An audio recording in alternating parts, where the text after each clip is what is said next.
Shalom, bien-aimés, que la grâce de notre Seigneur Jésus-Christ soit avec vous tous. En cette 10e série de quelques attitudes d'amour guerrier, nous parlons toujours de Gédéon qui atteint son ultime objectif qui était de vaincre Madian et ses rois.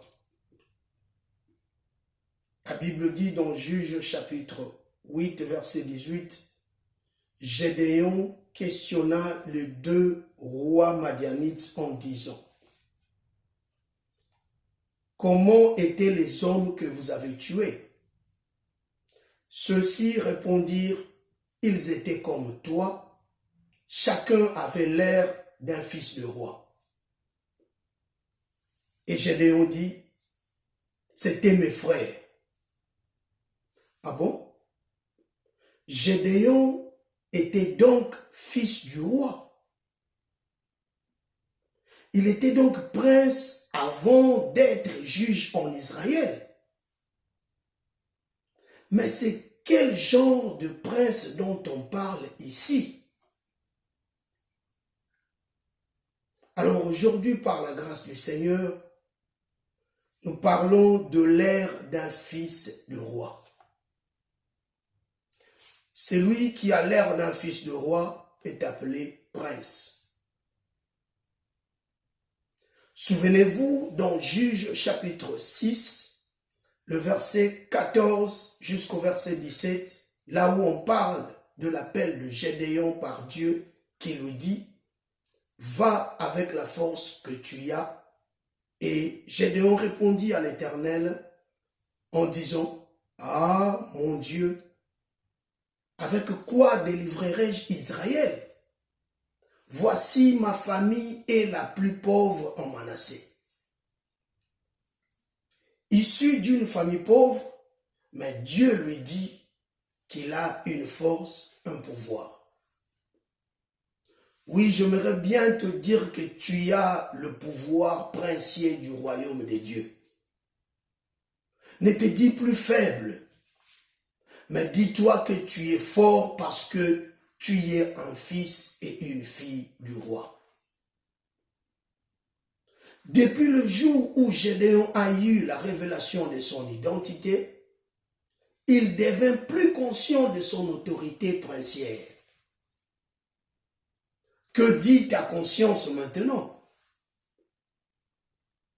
As-tu l'air d'un fils de roi? Tu es prince du royaume, non pas parce que tu es issu d'une famille royale de ce monde, mais parce que tu es fils ou enfant du Père créateur des cieux et la terre et de tout ce qui les renferme. Oui, tu es fils du roi des rois. As-tu l'air? Un fils du roi ne donne jamais l'air d'un faible, d'un malheureux devant le monde. Je ne parle pas de l'orgueil ou du m'as-tu vu, mais d'un état de conscience avec simplicité pour marcher avec Dieu. Gédéon avait l'aspect d'un prince parce qu'il était avec Dieu. Plus tu demeures dans la présence du Seigneur, plus l'Éternel changera ta personnalité et même ton aspect. Sache qu'un disciple accompli du Seigneur possède des traits de caractère de son maître et laisse des traces partout où il passe. Je parle encore à un prince régnant. N'aie pas peur. Confesse ce nom de gloire chaque jour dans ta vie, dans tes prières, et comporte-toi en tant que tel. N'oublie surtout pas que la Bible dit « tel il est, tel nous sommes ». Sache qu'en confessant que tu es prince du royaume de Dieu, tu programmes le destin du royaume de Dieu dans ta vie. Oui, tu as le faciès du Seigneur.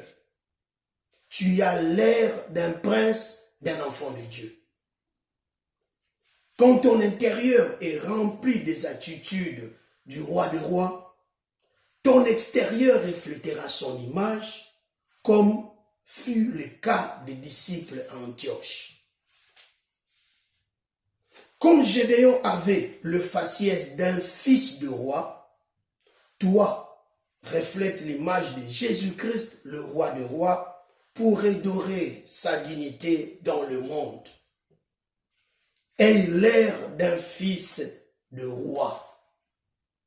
Oui, tu y as le faciès du Seigneur. Marche, la tête haute, les épaules effacées. Tu y es un prince. God bless you.